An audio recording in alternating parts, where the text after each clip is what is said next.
Hello everyone, my name is Atul Dhardube and welcome back to the Revolutionary Classes. I hope you are all doing well and that your studies are on the track as we approach the half-yearly exams. A big thank you for everyone who liked our previous videos. It really helps out. In that videos, we discussed the rate of change of quantities. Today, we are going to cover increasing and decreasing function which are essential for your exams. Let's get started. चलिए start करते हैं application of derivatives के second part में। Increasing और decreasing functions के बारे में यहाँ पर हम डिस्कस करेंगे और साथ ही हम यहाँ पर इसके टाइप्स के बारे में बात करेंगे और कोई भी फंक्शंस इंक्रीजिंग और डिक्रीजिंग होते कैसे हैं, एप्लीकेशंस का इस्तेमाल कैसे करा जाता है, इसके बारे में हम एक एक करके सभी के बारे में डिस्कस करेंगे। जैसा कि मैं आपको बताऊँ, यहाँ पर इंक्रीजिंग और डिक्रीजिंग फंक्शंस को 4 टाइप्स में बांटा गया है। जैसा कि पहला पार्ट होता है आपका इंक्रीजिंग फंक्शंस होता है, सेकेंड पार्ट है बेटा आपका decreasing functions, third one is strictly increasing और फोर्थ बेटा है आपका स्ट्रिक्टली डिक्रीजिंग फंक्शंस होता है। जैसा कि यहाँ पर वर्ड यूज करा गया है फंक्शन, और हमें पता है कि फंक्शंस का मतलब होता है कि उसमें ग्राफ तो ऑफ कोर्स होना ही होना है, जो कि क्लास 11th में हम और क्लास 12th में भी हम फंक्शंस के बारे में पढ़ के आए हैं और कई टाइप्स के फंक्शंस होते हैं जैसा आपको पता भी होगा। तो फंक्शन है तो ये ग्राफ तो ऑफ कोर्स बनेगा और उस ग्राफ की हेल्प से हम समझेंगे कि कोई भी फंक्शन इंक्रीज कब कर रहा है या डिक्रीज कब कर रहा है। इसके बारे में हम एक एक करके सभी के बारे में डिस्कस करेंगे और साथ ही हम समझेंगे कि कोई भी फंक्शन स्ट्रिक्टली इंक्रीजिंग और स्ट्रिक्टली डिक्रीजिंग कब करेगा और क्या बेसिक डिफरेंसेस है दोनों में, इसके बारे में हम यहाँ पर समझेंगे। और साथ ही फंक्शंस का इस्तेमाल करके डोमेन और रेंज की भी बात करेंगे कि डोमेन और रेंज का इस्तेमाल करके हम कैसे बता पाएंगे कि कोई भी फंक्शन इंक्रीजिंग है या स्ट्रिक्टली डिक्रीजिंग है या क्या है फंक्शंस, उसके नेचर के बारे में हम यहाँ पर बात करेंगे। तो चलते हैं एक एक करके सभी के बारे में डिस्कस करते हैं। चलिए स्टार्ट करते हैं। इंक्रीजिंग एंड डिक्रीजिंग फंक्शंस की बात करते हैं यहाँ पर। तो मान लेते हैं आपके पास एक A B open interval given है। A B is the open interval और ए बी के अंदर जो वैल्यूज आएंगे वो सारे के सारे कैसे होने चाहिए, रियल वैल्यूड होने चाहिए under the function F. F आपका एक फंक्शन है और A B is the open interval और सारी वैल्यू कैसे होनी चाहिए बेटा, रियल वैल्यूड होनी चाहिए। रियल वैल्यूड का मतलब होता है आर, और आर में क्या होता है बेटा आपका natural, whole, integers, rational and irrational number. तो सारे के सारे वैल्यू आपके एक रियल वैल्यूड होने चाहिए। तो चलते हैं बात करते हैं कि कोई भी फंक्शन इंक्रीजिंग फंक्शंस कब कहलाएगा। तो इसकी बात करते हैं, इंक्रीजिंग फंक्शंस की बात करते हैं कि इंक्रीजिंग होगा कब कि कोई भी फंक्शन आपके पास गिवन है। तो देखें क्या करते हैं बेटा, मान लेते हैं कि आपके पास एक y is equal to F X एक फंक्शन दे रखा है। y is equal to F X आपका एक फंक्शन दे रखा है और आपके एक राइट हैंड साइड में देखिए कि आपके पास एक ग्राफ गिवन है और ग्राफ को मैंने मान लिया कि y is equal to F X है और आपको पता है कि कोई भी फंक्शन है तो उसका ग्राफ तो पॉसिबल होता ही है। तो अभी फिलहाल हमने मान लिया कि y is equal to F X आपके पास एक ग्राफ है और ए बी आपके पास क्या गिवन था, एक ओपन इंटरवल था। A B is the open interval और उस इंटरवल के अंदर मैंने लेट करा कि एक x1 नंबर है और बेटा दूसरा क्या है x2, और x1 और x2 कुछ इस तरह का कि x1 is less than x2 की बात कर रहा हूँ मैं। तो यदि मैं ग्राफ में ड्रॉ करूँ, पहला नंबर क्या बेटा x1 है, दूसरा क्या आपके पास बेटा x2 इज देयर। तो x1 कैसा है बेटा, x1 is less than x2 है। तो यहाँ पर दो केस बन सकते हैं इस ग्राफ के हिसाब से। यदि मैं बात करूँ तो पहला केस नंबर फर्स्ट क्या बनेगा, देखते हैं सर। केस फर्स्ट क्या बनने वाला है, पहला केस बनेगा बेटा कि जैसे आप इस फंक्शन के अंदर x1 डालेंगे, पहले मैं वैल्यू डाल के देख लेता हूँ कि जब आपने फंक्शन x1 डाला, मान लेता हूँ कि बेटा आपकी जो रिजल्ट आ रहा है that is a y1 result, इसको मैंने y1 रिजल्ट मान लिया। यदि आप x2 यहीं पर डाल रहे हैं तो कितना मिलेगा बेटा आपका y2 मान लिया बेटा मैंने। यदि आप देखें कि ग्राफ के हिसाब से कि आपने अभी क्या लिया था बेटा, आपने x1 लेट करा था, x1 पे आपकी हाइट क्या मिली आपको, दैट इज द रिजल्ट ना, दैट इज अ y1। और आपने जब वैल्यू बेटा क्या रखा, आपने x2 वैल्यू रखा तो आपको क्या रिजल्ट मिला बेटा, आपको रिजल्ट मिला y2। तो मुझे बताइए कि y2 की जो लेंथ है y1 से ज़्यादा है कि नहीं, ऑफकोर्स ज़्यादा है।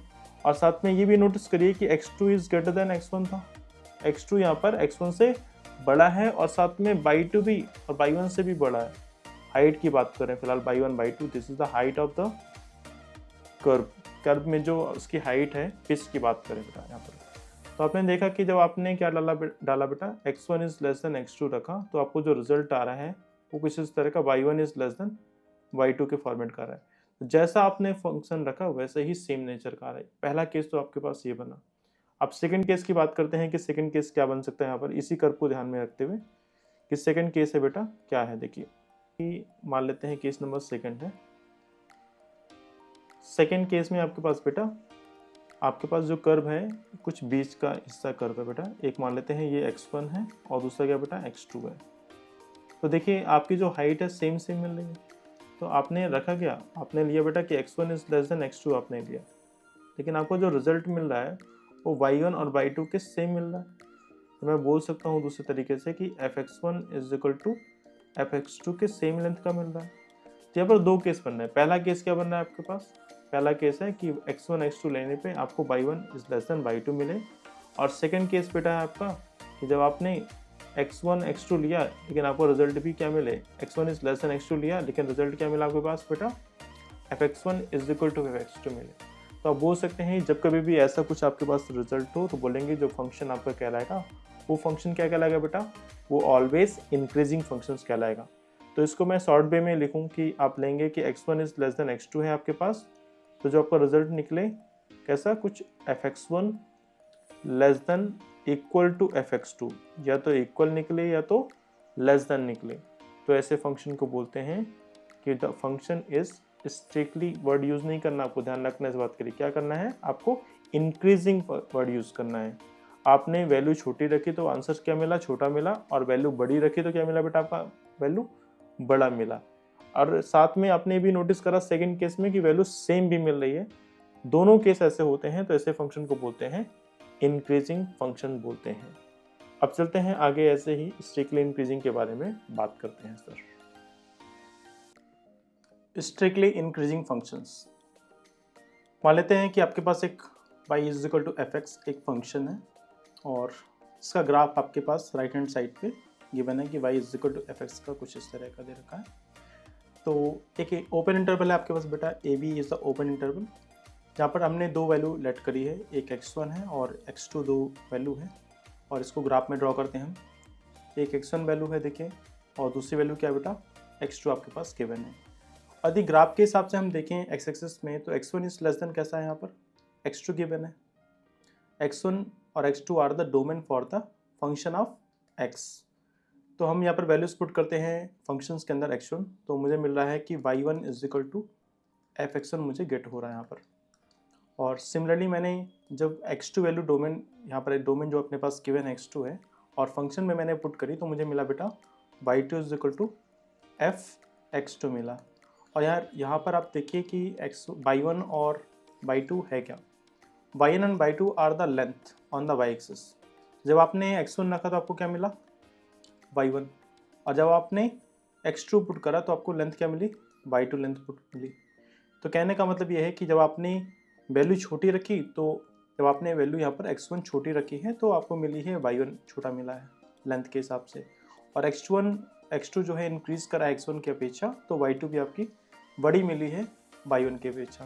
तो हम बोल सकते हैं कि जब आप x1 is less than x2 है, तो जो आपका रिजल्ट है या रेंज की बात करें y1 is less than y2, और वो सारे के सारे सेम मैनर में मिल रहे हैं, और ऐसे कहीं पर कोई भी वैल्यू नहीं है जहाँ पर सेम वैल्यू मिले। इस तरह के फंक्शंस को बोलते हैं स्ट्रिक्टली इंक्रीजिंग फंक्शन बोला जाता है। तो ध्यान रखना है। और x1 x2 कहाँ से बिलोंग करते हैं, x1 और x2 बिलोंग्स टू R ही होने चाहिए। R it means a, b के अंदर ही आने चाहिए। इस बात का हमें विशेष ध्यान देना है। चलते हैं नेक्स्ट बात करते हैं नए फंक्शंस के बारे में। चलिए बात करते हैं डिक्रीजिंग फंक्शंस के बारे में कि कोई भी फंक्शन डिक्रीजिंग फंक्शंस कब कहलाएगा। तो मान लेते हैं कि आपके पास जो गिवन कर्व है ये y इज इक्वल टू क्या है बेटा, y is equal to F X आपका एक गिवन फंक्शन है। तो मैंने माना है कि यहाँ पर y is equal to F X आपके पास एक फंक्शन है और एक ओपन इंटरवल है बेटा, क्या है, A B is the open interval, और ए बी के अंदर ही दो वैल्यू मैंने लेट कर ली कि x1 और x2 यहाँ पर सेम दोनों बिलोंग करती हैं बेटा किसको, ए बी के अंदर ही बिलोंग करती हैं। जहाँ पर x1 इज लेस देन क्या होना चाहिए, x2 होना चाहिए। तो मैंने लेट कर लिया कि x1 एक पॉइंट है जो x एक्सिस में लाई कर रहा है और x2 भी दूसरा पॉइंट है जो सेम x एक्सिस में ही लाइट कर रहा है बेटा, लाई कर रहा है यहाँ पर। तो बात करते हैं कि जैसे आपने क्या रखा, आपने x1 डाला तो हाइट क्या मिली आपको, y1 हाइट मिलेगी। आपको हाइट क्या मिली बेटा, y1।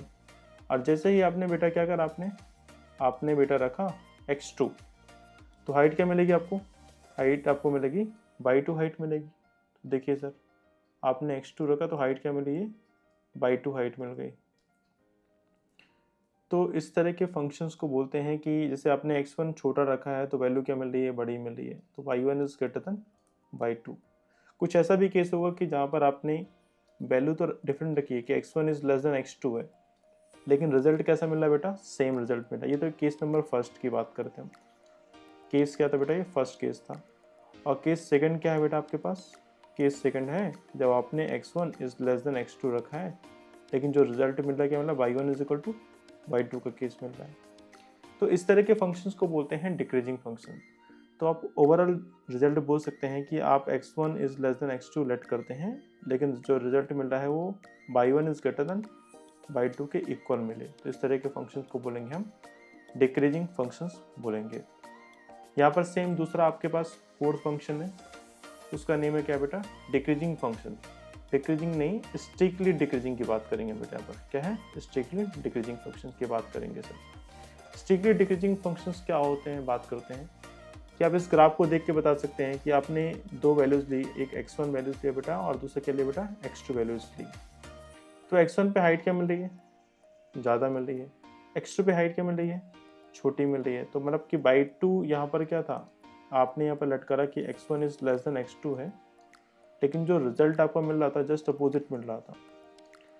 और केवल एक ही केस मिल रहा है यहाँ पर, कोई सेकंड केस नहीं है कि जो वैल्यू सेम मिले, तो केवल एक सिंगल केस है। तो इस तरह के फंक्शंस को बोलते हैं डिक्रीजिंग फंक्शन।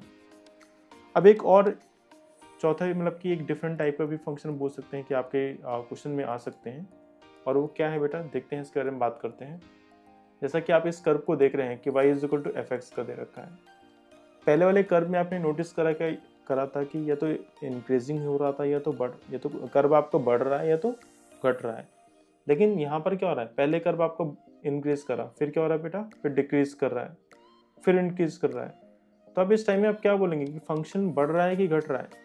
आप इस टाइप पे यदि इस तरह कर्व आपके पास गिवन है तो आप बोलेंगे, कमेंट करेंगे कि ना तो फंक्शन आपका इंक्रीजिंग है ना तो फंक्शन आपका डिक्रीजिंग है।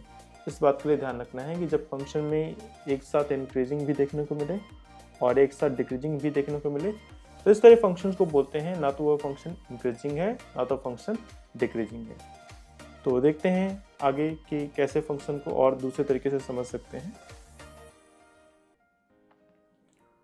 हमने अभी तक चारों के चारों टाइप्स के फंक्शंस हमने डिस्कस कर लिए।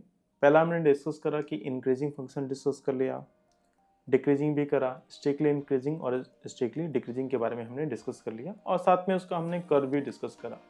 लेकिन आपके मन में एक क्वेश्चन अराइज हो रहा होगा कि सर अभी तक हमने एप्लीकेशन का तो देखा ही नहीं कि डेरिवेटिव का हो कहाँ रहा है, कि कैसे बोलेंगे कि जो ये सारे फंक्शंस हैं ये एप्लीकेशंस के अंदर ही आते हैं। तो देखिए सर कि कोई भी फंक्शन इंक्रीजिंग या डिक्रीजिंग तब कहलाएगा और हम उसका यूज़ करेंगे किसमें, एप्लीकेशन ऑफ डेरिवेटिव पे यूज़ करेंगे। मान लेते हैं कि आपके पास एक फंक्शन है बेटा y is equal to F X है। क्या है बेटा, y is equal to F X आपके पास फंक्शन है। अब ये रियल यूजेस है, क्या बोलेंगे, real use of application of derivative, AOD की बात चल रही है। अब हम यहाँ पर फंक्शन में डोमेन वैल्यू डाल के नहीं देखेंगे, हम सीधा एप्लीकेबल करेंगे डेरिवेशंस का और पता करेंगे कि फंक्शंस आपका इंक्रीजिंग है कि डिक्रीजिंग है या कांस्टेंट है, किस टाइप का है। तो जब कभी भी आप, पहला क्राइटेरिया क्या है कि यदि आप उसको y डेरिवेटिव करते हैं, y डैश या f डैश x, और f डैश x का मतलब क्या होता है, dy/dx। यदि इसकी जो वैल्यू है वो क्या आ जाए, तीन वैल्यू हो सकती है। पहली वैल्यू हो सकती है कि ये तो y इज ग्रेटर देन 0 हो जाए, या तो y इज लेस देन 0 हो जाए, या तीसरी कंडीशन आपके पास हो सकती है सर कि y इज इक्वल टू बेटा क्या हो सकता है, 0 हो सकता है। तीन कंडीशन आपके पास हो सकती है। तो ध्यान रखना है इस बात के लिए कि पहली कंडीशन में क्या है कि यदि y इज ग्रेटर देन 0 हो तो क्या बोलना है बेटा आपको, इंक्रीजिंग बोलना है। क्या बोलना है बेटा आपको, इंक्रीजिंग फंक्शन। यहीं पर y डैश क्या हो जाए बेटा आपका, y डैश आपका 0 से लेस देन हो या y डैश लेस देन 0 तो बोलेंगे क्या बेटा आपको, डिक्रीजिंग बोलेंगे। क्या बोलेंगे, डिक्रीजिंग फंक्शन। और वहीं पर क्या होता है, y dash is equal to 0 तो y डैश 0 पे क्या बोलेंगे, जो फंक्शन आपका था क्या था, वो क्या था, कांस्टेंट फंक्शन था। जैसे एग्जांपल मैं एक एक करके सबको समझा रहा हूँ कि एक मान लेते हैं कि y इज इक्वल टू कितना बेटा 2x था। जब हम इसका डेरिवेटिव करें तो क्या मिलेगा, y डैश 2 मिलेगा। और 2 क्या है, 2 इज ग्रेटर देन 0 तो फंक्शन क्या कहलाएगा आपका, इंक्रीजिंग फंक्शन कहलाएगा कि y is equal to 2x एक इंक्रीजिंग फंक्शन है।